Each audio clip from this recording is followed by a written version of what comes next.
All right, greetings everybody. We are back with another episode of Sci Talk. Today we're talking about Star Trek The Next Generation, Season 1, Episode 1, Encounter at Farpoint Station. Alright, the plot of this episode, which is the first episode of Star Trek The Next Generation. And coming off the heels of the first Star Trek, they had a lot of big shoes to fill, a lot to prove. And they kind of succeeded, even though it's a goofy episode. But into the plot. Alright, the crew hasn't really met yet. The senior crew is trying to meet each other. And they're just getting on the new Enterprise, and they're just starting to meet each other. And on their way to the mission that they have to do, they're also on their way to a mission, an omnipotent alien puts a force field of like Lego-looking blocks up in this space and stops them in their tracks, then proceeds to harass them. Harass them and tell them that you don't deserve to be in space, y'all are savages just like your ancestors or whatever, and then puts all of humanity on trial. I guess to be judged or destroyed, he doesn't really make it clear, but they're on trial for their savageness and their right to be explorers in space. And then tells them that if you solve the mission that you are already on, you will succeed at proving that you should be here, that you should go through space. So anyway, they're like, okay, and they go and solve the mystery. With his help. Yes, because he just has to give them hints. Anyway, they solve the mystery, and the mystery is that at this backwater planet, this leader has the ability to create all this grand technology and all this great, things for his people and prosperity, and they can't tell where it's coming from or how he's doing it. It's like he literally can just grant wishes for people. It's that good. And he wants to make a deal with Star Trek to support him and do trade. Starfleet to support him and do trade. And they discover that he's actually imprisoned an alien jellyfish with matter replication powers. And he's using it to do what I just said. Alright? That's the mystery. And the jellyfish mate comes from outer space to come get his mate. And yeah. Right. Okay. And the jellyfish's mate comes from outer space and starts bombarding the planet. But anyway, the guys at the crew all meet and they solve the mystery, and they're like, yeah, Q, get out of here. And Q's like, I'm only leaving because I want to leave. Get off my ship. I do so only because it suits me to leave. Go figure it. It was pretty goofy. But alright, it sounds goofy, but we'll be talking about it. So that's the plot. So now let's get into how we feel about this.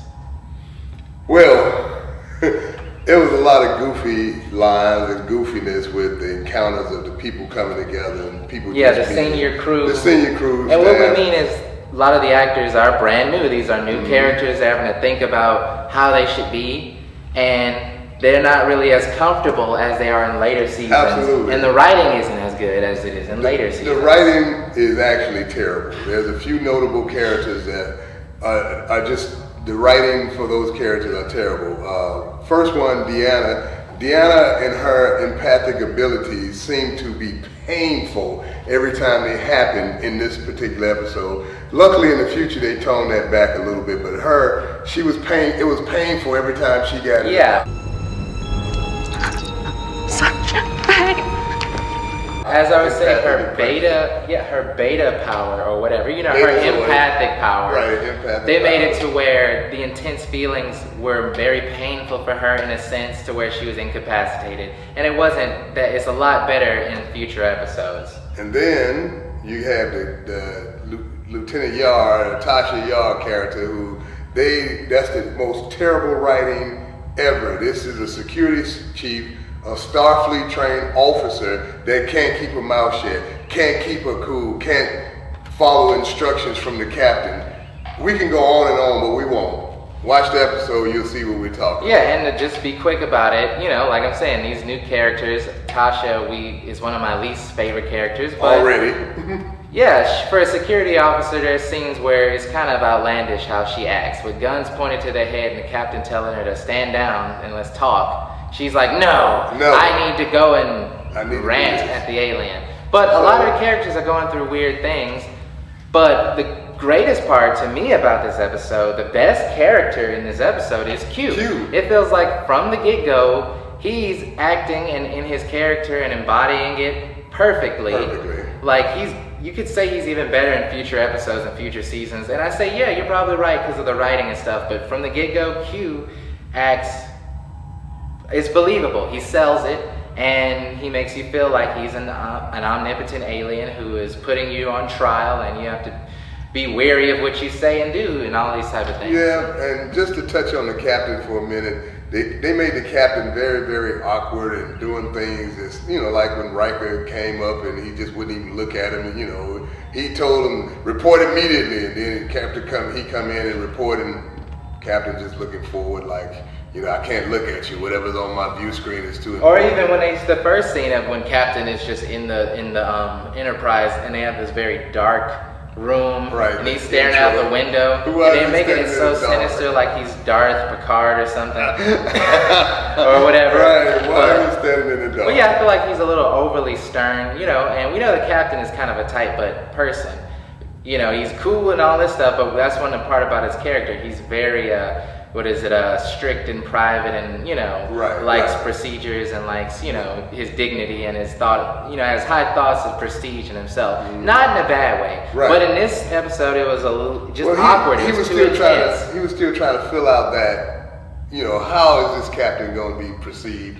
How am I going to play this captain? Because the writing was bad, but in the future seasons, the writing got better, but the depth of the character Picard got much better, and so I think he pretty much said, okay, I'm gonna play him this way, I'm gonna play him that way, I don't care what they're writing, I'm gonna make sure that he's this, that, and the other. That may have been, I'm just speculating, we don't know. Or as he grew, the writing also grew better with different writers or more time with the stories. Auxiliary characters. Groppler Zorn. Okay, now we gotta get to what is not really the antagonist, but he kinda is. Q is the antagonist because he's like, I'm gonna judge all of humanity if you don't solve this goofy mystery in a day. Well, Groppler. His appearance, he looked like a space homeless witch. Maybe he looks like a space bum. He looked like a space bum. He looked homeless, like he might have been doing some drugs. Or he looks like a drugged out wizard, space wizard. That's the word. That's what I go for, like a drugged out space wizard. And he's pathetic. He's incompetent. He's mean. He's desperate for some reason. He's tormenting the alien that is building all of this stuff for him. I can barely even look at his evil deeds because it's just how pathetic he is. Yeah, well, the people still live in the old city. In this city, they work there and they're using it to attract Starfleet's business and all of that stuff. But, that's immaterial. That really was just side stuff about that. The space jellyfish, that was kind of like, reunited. The space, at the end, they got together, the space, and they were showing Q of their humanity and helping the alien and helping the people that was being bombarded and helping everything. So they kind of redeemed themselves to a very small degree in this episode.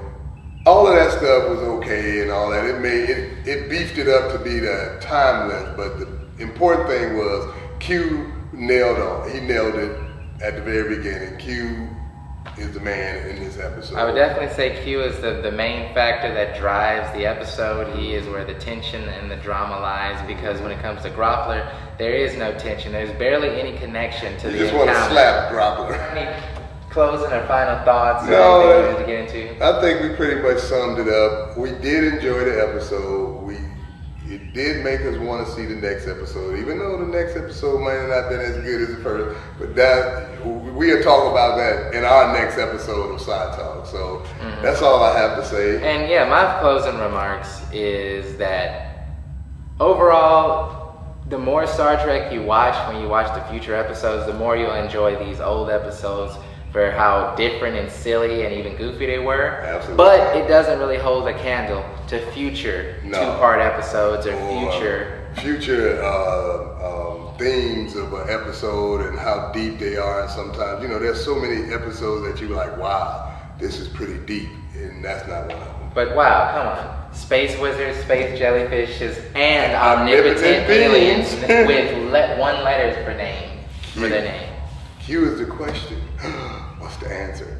Anyway, that wraps up this episode of Side Talk. Please make sure that you like and subscribe, and hey, if we missed something, tell us in the comments and tell us what you thought about Groppler or Q. You know, we're always interested to hear how y'all feel about whether you agree or disagree with us. Let us know in the comments. So, thanks guys, and thanks for watching. Look out for our next episode. Side Talk out, beam us up. I don't think there's nobody up there.